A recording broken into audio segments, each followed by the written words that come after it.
Hey, today we are going to talk about boundaries.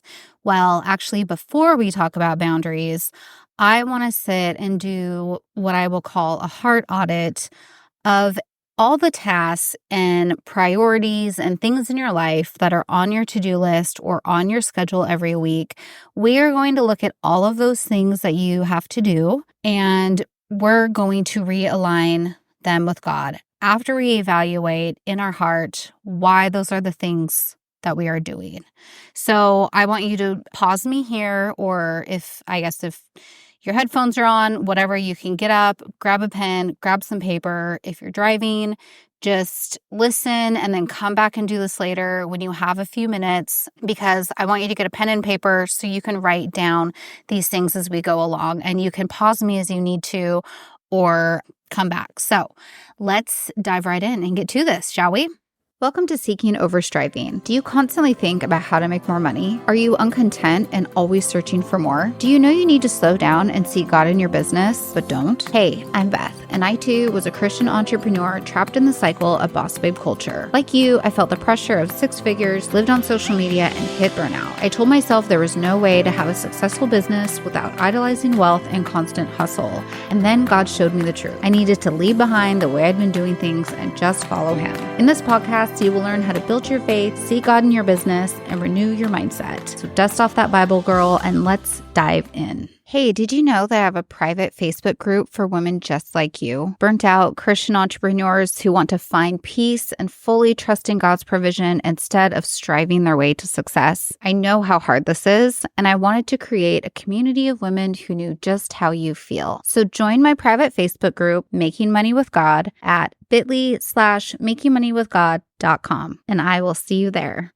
So when I was thinking about burnout, I thought the first thing you need to do is set boundaries. But the first thing that you really need to do is reprioritize all of the things that you're doing and realign them around God. So I guess that's not really alignment. I don't know. If everything is going around God, if He's in the center of all the things that you're doing, then I don't know, maybe not realign is the right word, but you know what I mean. So we need to prioritize everything that we have on our plate. And part of this is also going to be so helpful for time management. So many entrepreneurs that I talk to are like, I need more time. My to-do list is huge. And by the end of the day, it's grown. I never get everything done. I never have enough time in the day. I'm working all hours of the night on my computer. I just, say yes to too many things. I have way too much on my plate. I just never can monitor what I'm doing because it's just too much. So the good thing about setting boundaries is it's also going to give you some time back. So we are going to reprioritize things around God. Okay. So we're not going to prioritize our list of to-dos around money. It's not going to be around yourself. It's not going to revolve around your kids, and it's not going to revolve around your clients or customers. We are going to reprioritize everything on our daily schedule around God. So, like I said in the intro, if you haven't already, pause me, grab a pen and some paper, because I'm going to have you write some stuff as we go through this, or you can come back to it later if you're driving or you can't write or whatever. So we're going to start with make a list of everything you have to do in your week. Like everything. I mean, okay, hold on. Not everything. So you don't have to write like making dinner, taking the kids to school. Like those are I think those are like the normal things that are just going to happen no matter what. Like I want you to write down your work, write down your extracurriculars, write down your volunteers, or if you're like networking or group events or meetings or I think that pretty much covers it. We're going to write down work, meetings, events, even leisure, hobby activities. We're going to write all that stuff down. And then if you really can get advantageous, I want you to write down how many hours you spend doing it. So do that first.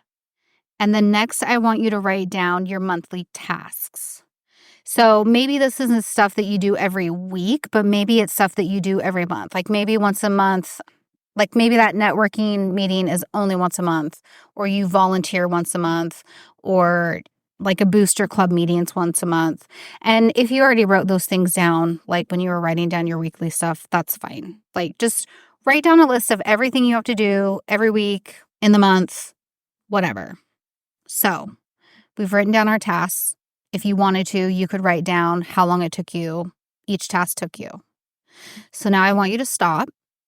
I want you to pray, and I want you to get honest. I want you to ask God to show you the truth in your heart, what all of these tasks are going to mean to you. So now next to each task, I want you to write either must, want, or obligated.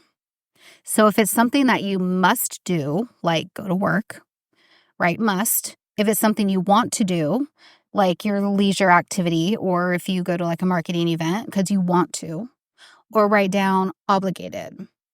And now, I don't know if I can like throw out, maybe you feel obligated to volunteer. Like, let's be honest. Maybe you're like, oh, I don't really want to do this, like, fundraiser thing, but I felt like I had to, just whatever. And here's the deal. Like, just be honest. Get honest. Like, really get real and honest with yourself, because no one's even going to see this. Like, you don't have to report back to me. You don't have to tell anybody.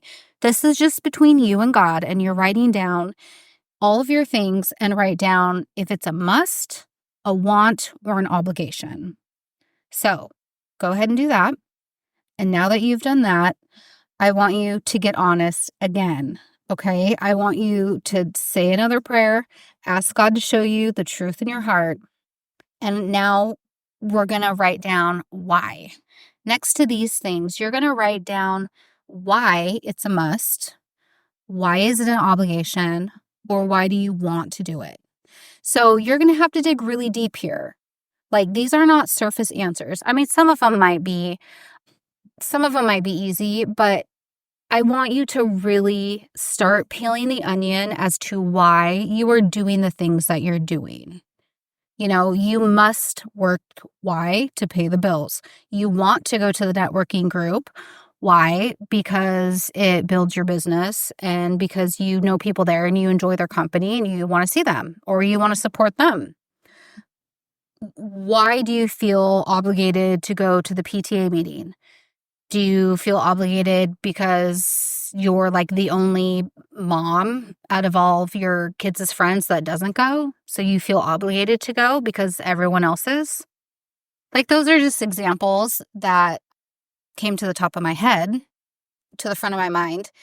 So I want you to dig deep and write down why you're doing these things.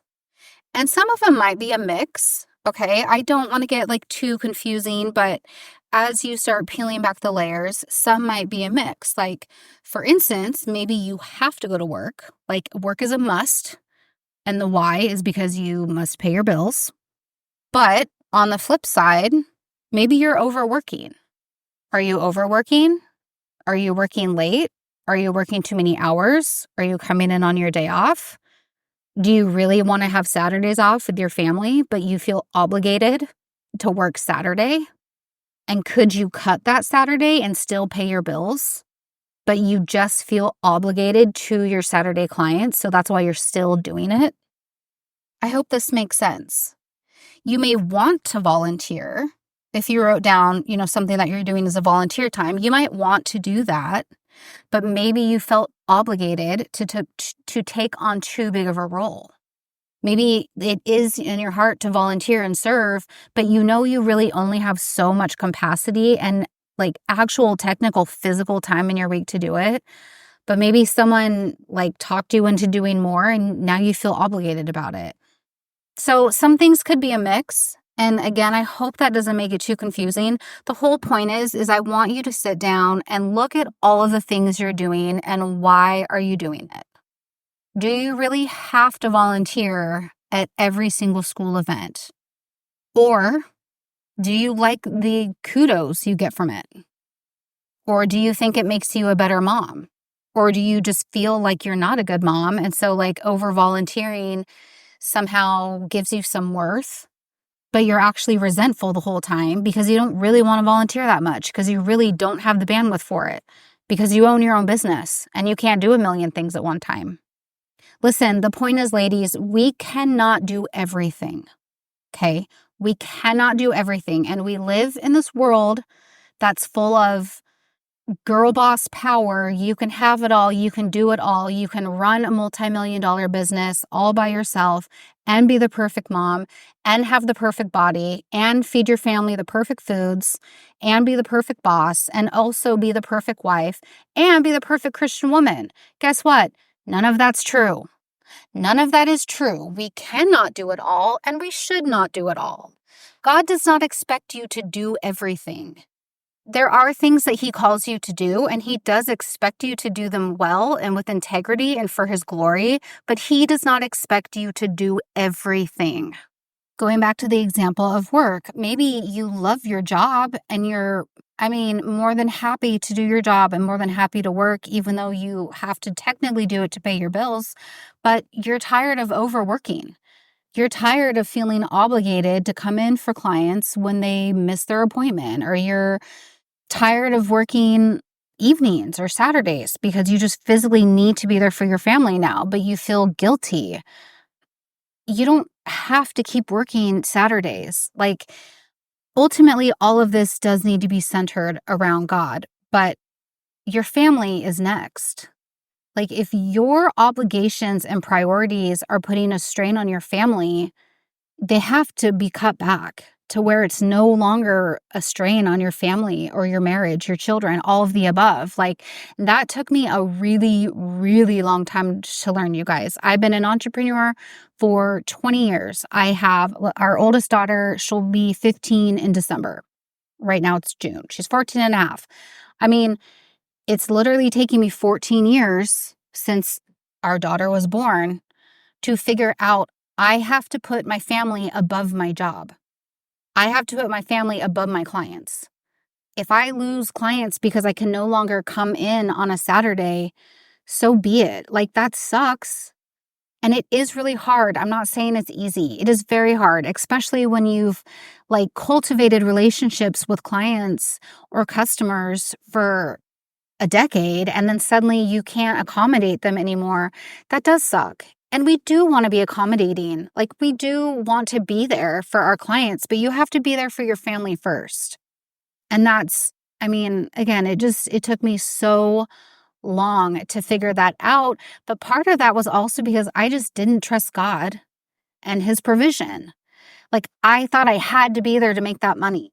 It was so scary to me to let go of clients and cut my schedule back because I just thought I have to make this money. But God is going to provide for you, friend. He's going to provide. If you have to cut back at work to be there for your family, God's going to take care of it. And yes, let's get a little practical. You might have to adjust your budget and stuff, but whatever, stuff works out. It works out. And you just have to put that priority first. So I wanted to do, the point of this exercise is just to kind of give you a high level overview of what you're doing and why, and I'll keep talking about work as an example. Why are you working like crazy? Or if you say, well, I have to pay my bills, what bills specifically are you paying with your work? And it might be very practically well, I'm paying my mortgage and my electrical bill and the food or whatever. Especially if you're not married, then you are paying for everything. If you are married, what is it that your income is paying for? And if it is paying for the very practical everyday life stuff, that's fine. It is what it is. But if you sit back and you go through this and you're like, well, I'm working my tail off so we can pay to go on vacation 4 times a year and I can drive my new car. Is it really worth it for you to be working? And especially if you have children and if you feel like you're missing out on time with your kids so you can work your butt off so you guys can go on vacation, is that worth it? And if it is worth it for you, that's fine. I'm not shaming you. There's no shame in that. We all have our choices and priorities and wants and desires and plans and goals, and everything works differently for every person in every family. Like, I am not shaming anybody's decision in any way any of this goes at all. I'm just saying, like, start peeling that layer, start peeling that onion and figure out, okay, well, maybe like if we cut our vacation back to every other year, I can cut my hours back and be there more for the kids in the evening for their sports stuff or whatever. Like, I'm throwing out crazy random examples, but I think you get what I'm saying here. I have a couple friends that are also entrepreneurs, and I was asking them some market research questions, and they were like, the funny thing is that my husband actually like is the breadwinner for our family, and I don't even have to work, but I do work. Like, I think we all know as entrepreneurs, like, we just kind of have that entrepreneurial spirit. Like, we love working, we want to work, we want to be entrepreneurs. There's like a very specific desire, and like it's in our DNA kind of, And but anyway, they're like, I don't even really have to work, but here I am like hustling my butt off and constantly like striving to make more money and constantly trying to figure out how to make more money or how to do this or how to do that. And at the end of the day, I don't even have to be making this money. And I know this isn't true for everybody. I know a lot of us do have to have jobs. And again, that's fine. There's no shame in any of it. But I just thought it was so interesting that these women like didn't even have to work, but they still felt so much pressure to like hustle and strive and make all this money. And like their husbands were not even putting that pressure on them. They were just like, yeah, babe, if you want to work, whatever. But if it's making you a crazy person, is this worth it? Like, why are you doing this?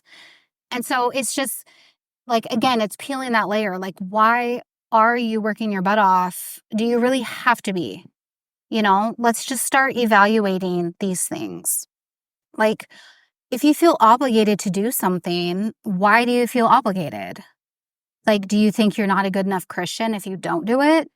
Do you think that other people are judging you if you don't do it? Or is it to get praise or justification or, oh my gosh, validation for the thing that you are doing? Are you doing it to hang out with the cool kids? I mean, what is it? It could be anything. Again, I'm not throwing stones. I'm just looking back at so many things that took so much out of my schedule and time. It was just like, why am I even doing it? And you know what? The funny thing is too, is so much of it can like be on autopilot and we don't even know why we're doing it. And then when you really sit down to think about it, you're like, oh, well, I mean, why am I actually doing this? And here's the deal. Like, we're going to go back to what it all circles around is God asking you to do any of these things? Like, what is he actually asking you to do? And I guess my personal story with that is, going through so many years of like hustling and trying to scale my business and trying to build a team and trying to build this and trying to do that, like hustle, hustle, scale, scale, scale. Like, God was not asking me to do any of those things. And it literally just caused burnout. I gained 40 pounds. I was drinking too much. I missed a lot of my kids. I wasn't present. I was constantly staring at my phone. I was constantly thinking about work. Like, just this whole fallout for no reason. Like, God didn't even ask me to do any of those things. And obviously, like, he's taught me so much through all of it. Like, everything we go through can be made for the good and for his glory. And there's learning in all of it. And he like refines us through all the things. But so much of that could have been avoided if I would have just actually slowed down and thought about what I was doing instead of just being on this autopilot, instead of just being on this autopilot to success. Like, well, my business is successful, so obviously I should grow it. Well, this is going good, so obviously I should scale it. Well, this is going great, so now let's add this side hustle. Well, this side hustle's doing okay, so let's add another. Like, no, we don't always have to do that. And I'm kind of getting off track, but again, I just want you guys to take a high-level look over all of the things on your to-do list. And you don't even have to know right this minute. Just sit with it and sleep on it and just pray. Like, pray over it for a week. and just say, God, please show me what I need to let go of. And honestly, maybe there's nothing you need to let go of. Maybe he doesn't give you an answer, and maybe you keep doing what you're doing, and that's okay too. Again, there's no perfect formula or right or wrong. Like, we're all on different journeys, but I just want you to slow down and be aware of all the things on your plate, and then try to just orchestrate it around God. If it even helps you, like, get out a big piece of paper and put God in the center, and then like write all of your things around it.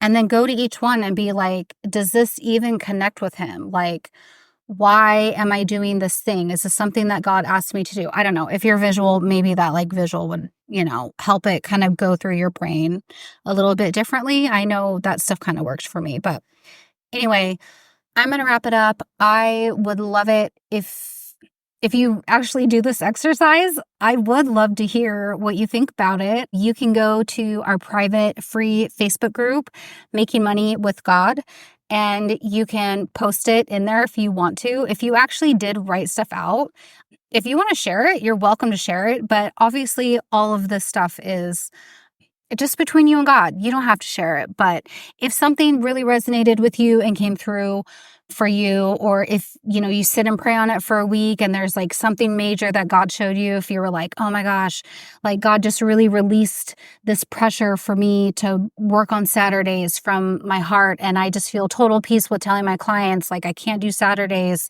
anymore, or whatever. I mean, whatever it is, we would just love to hear about it, because it's whatever you share is also so encouraging. We are not alone. There's like millions of us entrepreneurs out there, and we're all just trying to like do our best and live our life for the Lord and run a successful business and all the things. And it's just sometimes it's total chaos. So it's just nice to know that we're not alone in it. So anyway, thank you so much for being here with me again today, and I will see you next time. Hey friend, I hope you loved today's episode. If so, would you take 30 seconds to leave me a review on Apple Podcasts so I know the show blessed you? And please share this episode with a boss babe you know who may need to stop hustling and seek God first. Okay, girl, I will meet you back here in a couple days. And until then, stop striving and start seeking, because God has the promised land waiting and ready for you.